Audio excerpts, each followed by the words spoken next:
جب زندگی شروع ہوگی، ایک ناقابل فراموش داستان، زندگی کو بدل دینے والی کہانی۔ ابو یحییٰ۔ پہلا باب، روز قیامت۔ زمین کے سینے پر ایک سلوٹ بھی باقی نہیں رہی تھی۔ دریا اور پہاڑ، کھائی اور ٹیلے، سمندر اور جنگل، گز دھرتی کا ہر نشیب مٹ چکا اور ہر فراز ختم ہو چکا تھا۔ دور تک بس ایک چٹیل میدان تھا اور اوپر آگ اگلتا آسمان، مگر آج اس آسمان کا رنگ نیلا نہ تھا، لال انگارہ تھا۔ یہ لالی سورج کی دہکتی آگ کی بجائے جہنم کے ان بھڑکتے شعلوں کا ایک اثر تھی جو کسی اژدہے کی مانند منہ کھولے وقفے وقفے سے آسمان کی طرف لپکتے اور سورج کو اپنی گرفت میں لینے کی کوشش کرتے۔ جہنمی شعلوں کی لپٹ کا یہ خوفناک منظر اور بھڑکتی آگ کے دہکنے کی آواز دلوں کو لرزا رہی تھی۔ لرزتے ہوئے یہ دل مجرموں کے دل تھے، یہ غافلوں، متکبروں، ظالموں، قاتلوں اور سرکشوں کے دل تھے، یہ زمین کے فرعونوں اور جباروں کے دل تھے، یہ اپنے دور کے خداؤں اور زمانے کے ناخداؤں کے دل تھے۔ یہ دل ان لوگوں کے تھے جو گزری ہوئی دنیا میں ایسے جیے جیسے انہیں مرنا نہ تھا، مگر جب مرے تو ایسے ہو گئے کہ گویا کبھی دھرتی پر بسے ہی نہ تھے۔ یہ خدا کی بادشاہی میں خدا کو نظر انداز کر کے جینے والوں کے دل تھے، یہ مخلوق خدا پر اپنی خدائی قائم کرنے والوں کے دل تھے، یہ انسانوں کے درد اور خدا کی یاد سے خالی دل تھے۔ سو آج وہ دن شروع ہو گیا جب ان غافل دلوں کو جہنم کے بھڑکتے شعلوں اور ختم نہ ہونے والے عذابوں کی غذا بن جانا تھا، وہ عذاب جو اپنی بھوک مٹانے کے لیے پتھروں اور ان پتھر دلوں کے منتظر تھے۔ آج ان عذابوں کا یوم العید تھا کہ ان کی ازلی بھوک مٹنے والی تھی۔ ان عذابوں کے خوف سے خدا کے یہ مجرم کسی پناہ کی تلاش میں بھاگتے پھر رہے تھے، مگر اس میدان حشر میں کیسی پناہ اور کون سی عافیت! ہر جگہ آفت، مصیبت اور سختی تھی، اور ان پتھر دل مجرموں کی ختم نہ ہونے والی بدبختی تھی۔ خبر نہیں اس حال میں کتنے برس، کتنی صدیاں گزر چکی ہیں۔ یہ حشر کا میدان اور قیامت کا دن ہے، نئی زندگی شروع ہو چکی ہے، کبھی ختم نہ ہونے کے لیے۔ میں بھی حشر کے اس میدان میں گمسم کھڑا، خالی آنکھوں سے سب کچھ دیکھ رہا ہوں۔ میرے سامنے ان گنت لوگ بھاگتے، دوڑتے، گرتے پڑتے چلے جا رہے ہیں۔ فضا میں شعلوں کے بھڑکنے کی آواز کے ساتھ لوگوں کے چیختے، چلانے، رونے، پیٹنے اور آہوزاری کی آوازیں گونج رہی ہیں۔ لوگ ایک دوسرے کو برا بھلا کہہ رہے ہیں، گالیاں دے رہے ہیں، لڑ جھگڑ رہے ہیں، الزام تراشی کر رہے ہیں، آپس میں گھتم گھتا ہیں۔ کوئی سر پکڑے بیٹھا ہے، کوئی منہ پر خالی خاک ڈال رہا ہے، کوئی چہرہ چھپا رہا ہے، کوئی شرمندگی اٹھا رہا ہے، کوئی پتھروں سے سر ٹکرا رہا ہے، کوئی سینے کو بھیگ کر رہا ہے، کوئی خود کو کوس رہا ہے، کوئی اپنے ماں باپ، بیوی، بچوں، دوستوں اور لیڈروں کو اپنی اس تباہی کا ذمہ دار ٹھہرا کر ان پر برس رہا ہے۔ ان سب کا مسئلہ ایک ہی ہے، قیامت کا دن آ گیا اور ان کے پاس اس دن کی کوئی تیاری نہیں۔ اب یہ کسی دوسرے کو الزام دیں یا خود کو برا بھلا کہیں، ماتم کریں یا صبر کا دامن تھا، میں اب کچھ نہیں بدل سکتا۔ اب تو صرف انتظار ہے کائنات کے مالک کے ظہور، جس کے بعد حساب ختم شروع ہوگا اور عدل کے ساتھ ہر شخص کی قسمت کا فیصلہ ہو جائے گا۔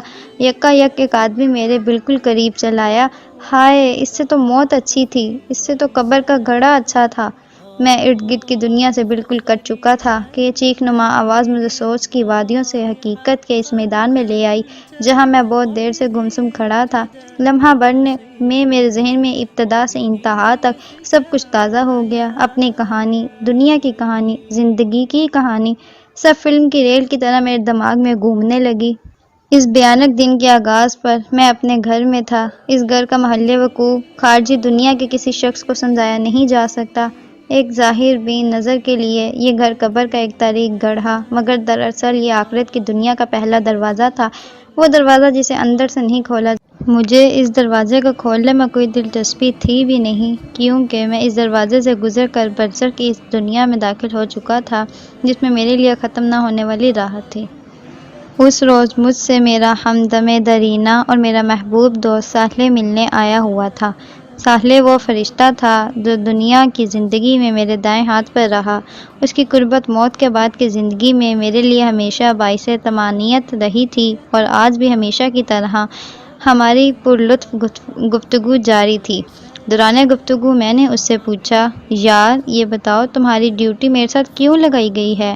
بات یہ ہے عبداللہ کہ میں اور میرا ساتھی دنیا میں تمہارے ساتھ ڈیوٹی کیا کرتے تھے، وہ تمہاری برائیاں اور میں نیکیاں لکھتا تھا، تم مجھے 2 منٹ فارغ نہیں رہنے دیتے تھے، کبھی اللہ کا ذکر، کبھی اس کی یاد میں آنسو، کبھی انسانوں کے لیے دعا، کبھی نماز، کبھی اللہ کی راہ میں خرچ، کبھی خدمت خلق، کچھ اور نہیں تو تمہارے چہرے پر ہمہ وقت دوسروں کے لیے مسکراہٹ رہتی تھی، اس لیے میں ہر وقت کچھ نہ کچھ لکھتا ہی رہتا تھا۔ تم نے مجھے تھکا کر مار ہی ڈالا تھا، لیکن ہم فرشتے تم انسانوں کی طرح تو نہیں ہوتے کہ برائی کا بدلہ برائی سے دیں، اس لیے تمہاری اس برائی کے جواب میں بھی دیکھ لو کہ میں تمہارے ساتھ ہوں اور تمہارا خیال رکھتا ہوں۔ ساحلے نے انتہائی سنجیدگی سے میری بات کا جواب دیا۔ میں نے اس کی بات کے جواب میں اسی سنجیدگی کے ساتھ کہا، تم سے زیادہ برائی میں نے الٹے ہاتھ والے کے ساتھ کی تھی، وہ میرا گناہ لکھتا مگر میں اس کے بعد فوراً توبہ کر لیتا، پھر وہ بیچارہ اپنے سارے لکھے لکھائے کو بیٹھ کر مٹاتا اور مجھے برا کہتا کہ تم نے مٹوانا ہی تھا تو لکھوایا کیوں تھا۔ آخرکار اس نے تنگ آ کر اللہ تعالیٰ سے دعا کی کہ اس شخص سے میری جان چھڑائیے، اس لیے موت کے بعد سے اب تم ہی میرے ساتھ رہتے ہو۔ یہ سن کر ساحل ہنسنے لگا اور بولا، فکر نہ کرو، حساب و کتاب کے وقت وہ پھر آ جائے گا، قانون کے تحت ہم دونوں مل کر ہی تمہیں اللہ تعالیٰ کے سامنے پیش کریں گے۔ یہ بات کہتے کہتے اس کے چہرے پر گہری سنجیدگی کے آثار نمودار ہو گئے، وہ بولتے بولتے چپ ہوا اور سر جھکا کر ایک گہری خاموشی میں ڈوب گیا۔ میں نے اس کا یہ انداز آج تک نہ دیکھا تھا۔ چند لمحوں بعد اس نے سر اٹھایا تو اس کے چہرے سے ہمیشہ رہنے والی شگفتگی اور مسکراہٹ رخصت ہو چکی تھی اور اس کی جگہ خوف و حزن کے سایوں نے لے لی تھی۔ مجھے دیکھ کر وہ مسکرانے کی ناکام کوشش کرتے ہوئے بولا، عبداللہ، اسرافیل کو حکم مل چکا ہے، خدا کا وعدہ پورے ہونے کا وقت آ گیا ہے، اہل زمین کی مہلت ختم ہو گئی ہے، تو کچھ عرصہ مزید برزخ اس پردے میں خدا کی رحمتوں کے سائے میں رہو گے، مگر میں اب رخصت ہو رہا ہوں۔ اب میں تم سے اس وقت ملوں گا جب زندگی شروع ہوگی، تمہاری آنکھ کھلے گی تو قیامت کا دن شروع ہو چکا ہوگا، میں اس روز تم سے دوبارہ ملوں گا۔ زندگی کے ہنگامے جاری تھے، بازاروں میں وہی چہل پہل اور گہما گہمی تھی۔ New York, Los, London, Paris, Shanghai, Delhi, Moscow, Karachi, Lahore, ہر جگہ رونق میلے لگے ہوئے تھے۔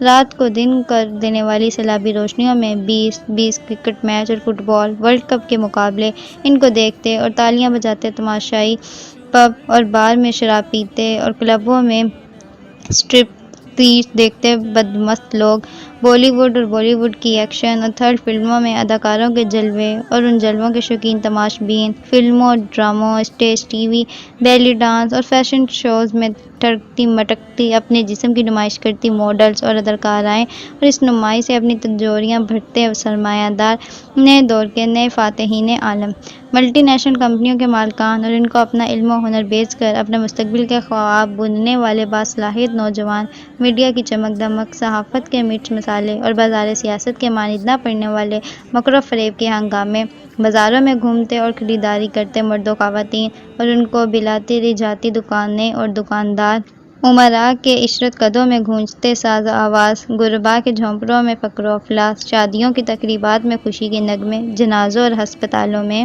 غم و آلام کے سائے، خدا کے نام پر اپنے مفادات کا تحفظ کرتے اہل مذہب غریبوں اور ان کے مسائل سے ہمیشہ کی طرح بے نیاز اہل ثروت، کرپشن کی ناپاک کمائی سے اپنی جیبیں بھرتے سرکاری ملازم اور ملاوٹ و ذخیرہ اندوزی سے اپنی تجوریاں بھرتے ہوئے حرام خور تاجر، عوام کا استحصال کرتے اہل اقتدار اور دنیا پر اپنا غلبہ قائم رکھنے کے منصوبے بناتی سپر پاور، سب اپنے اپنے مشغلوں اور کاموں میں مگن تھے۔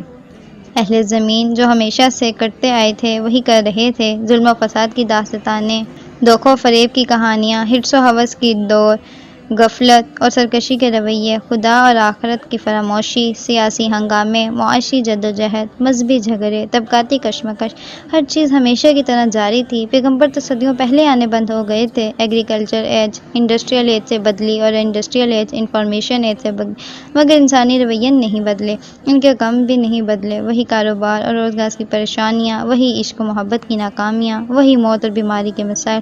اس وقت بھی انسانوں کے ہاں ہر غم تھا سوائے غم آخرت کے، ہر خوف تھا سوائے خوف خدا کے، آسمان کی آنکھیں دیکھ رہی تھی کہ خدا کی زمین کو ظلم و فساد سے بھر دینے والا انسان اب دھرتی کا ناقابل برداشت بوجھ بن گیا ہے۔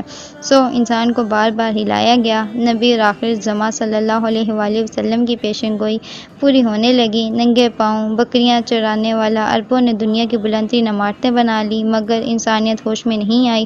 نوح کے تیسرے بیٹے یافس کی اولاد یعنی یاجوج و ماجوج کی نسل دنیا کے پھاٹکوں کی مالک بن گئی۔ عظمت کی ہر بلندی سے یہی یاجوج و ماجوج ساکنان دنیا پر یلغار کرنے لگی۔ برطانیہ، روس، امریکہ اور چین ایک کے بعد ایک دنیا کی اقتدار کی مسند پر فائز ہوتے گئے۔ آسمانی صحیفوں کی تمام پیشن گوئیاں پوری ہو گئیں، مگر انسانیت پھر بھی ہوش میں نہ آئی۔ سونامی آئے، سیلاب آئے، زلزلے آئے، مگر انسانیت غفلت سے نہ نکلی۔ خدا نے انفارمیشن ایج پیدا کر دی۔ اس کے اجمی بندوں نے نبی عربی کے پیغام کو اٹھایا اور انسانیت حجت تمام کر دی، مگر انسانیت پھر بھی نہ سنبھلی۔ قیامت سے قبل قیامت کی منظر کشی آخری درجے میں کر کے انسان کو جھنجھوڑ دیا گیا، مگر لوگوں کے رویے میں کوئی تبدیلی نہ آئی۔ سو جسے آخر کار آنا تھا وہ آ گئی۔ اسرافیل نے خدا کا حکم سنا اور سور ہاتھ میں اٹھا لیا۔ دیکھتے ہی دیکھتے قیامت آ گئی۔ سورج کی بساط لپیٹ دی گئی، تارے بے نور ہونے لگے، ہمالیہ جیسے پہاڑ ہوا میں روئی کی مانند اڑنے لگے، کوہسار ریگزار بن گئے، سمندروں نے پہاڑ جتنی اونچی لہریں اٹھانا شروع کر دیں، میدان سمندر بن گئے، زمین نے اپنے آتش فشاں باہر اگل دیے، وادیوں میں آ کے دریا بہنے لگے، دھرتی نے اپنے سارے زلزلے باہر نکال دیے، زمین الٹ پلٹ ہو گئی، شہر کھنڈروں میں بدلنے لگے، عمارتیں خاک ہونے لگیں، آبادیاں قبرستانوں کا منظر پیش کرنے لگیں۔ کمزور انسان کی بھلا حیثیت ہی کیا تھی؟ وہ جو کچھ دیر قبل نئے گھر کی تعمیر کے منصوبے بنا رہے تھے، نئی دکان اور نئے کاروبار کی منصوبہ بندی کر رہے تھے، شادی اور نکاح کی امیدیں باندھے رہے تھے، نئی کار اور نئے کپڑوں کی خریداری کر رہے تھے اور اولاد کے مستقبل کی پلاننگ میں مصروف تھے، اپنے تمام ارادے اور سارے عزائم بھول گئے۔ مائیں دودھ پیتے بچے چھوڑ کر بھاگیں، حاملہ عورتوں کے حمل گر گئے، طاقتور کمزوروں کو کچلتے اور نوجوان بوڑھوں کو چھوڑتے بھاگنے لگے، سونا چاندی سرراہ پڑے ہیں، نوٹ ہوا میں اڑ رہے ہیں، قیمتی سامان بکھرا ہوا ہے، مگر کوئی لینے والا سمیٹنے والا نہیں، گھر، کاروبار، رشتہ دار، نعتوں و اسباب سب غیر اہم ہو چکے ہیں، ہر نفس صرف اپنی فکر میں ہے۔ آج انسان سب کو بھول گیا ہے، صرف ایک خدا کو پکار رہا ہے، مگر کوئی جواب نہیں آتا، دہریے اور ملحد بھی نام خدا کی دہائی دے رہے ہیں، مگر کوئی جائے عافیت نظر نہیں آتی، بربادی کے سائے پیچھا نہیں چھوڑ رہے، موت ہر جگہ تعاقب کر رہی ہے، مصیبت نے ہر طرف سے گھیر لیا ہے، آخر کار زندگی موت سے شکست کھا گئی، زندگی ختم ہو گئی، مگر اس لیے کہ زندگی کو اب شروع ہونا تھا۔ ہوا کی تیز سرسراہٹ کی آواز میرے کانوں میں آنے لگی، بارش کی کچھ بوندیں میرے چہرے پر گریں، مجھے ہوش آنے لگا، میں بہت دیر تک اٹھنے کی کوشش کرتا رہا، مگر میرے حواس مکمل طور پر بیدار نہ ہو سکے، کافی دیر میں اسی حال میں رہا، اچانک میرے کانوں میں ایک مانوس آواز آئی، عبداللہ اٹھو جلدی کرو، یہ میرے ہمدم دارینہ، میرے یار غار ساحلے کی آواز تھی، اس کی آواز نے مجھ پر جادو کر دیا، میں ایک دم سے اٹھ کھڑا ہوا، میں کہاں ہوں؟ یہ میرا پہلا اور بے ساختہ سوال تھا۔ تم بھول گئے میں نے تم سے کیا کہا تھا؟ قیامت کا دن شروع ہو گیا ہے۔ اسرافیل دوسرا سور پھونک رہے ہیں، اس وقت اس کی صدا بہت ہلکی ہے، ابھی اس کی آواز سے صرف وہ لوگ اٹھ رہے ہیں جو پچھلی زندگی میں خدا کے فرمانبرداروں میں سے تھے۔ اس نے میرا کندھا تھپکتے ہوئے کہا، اور باقی لوگ؟ میں نے اس کی بات کاٹ کر کہا۔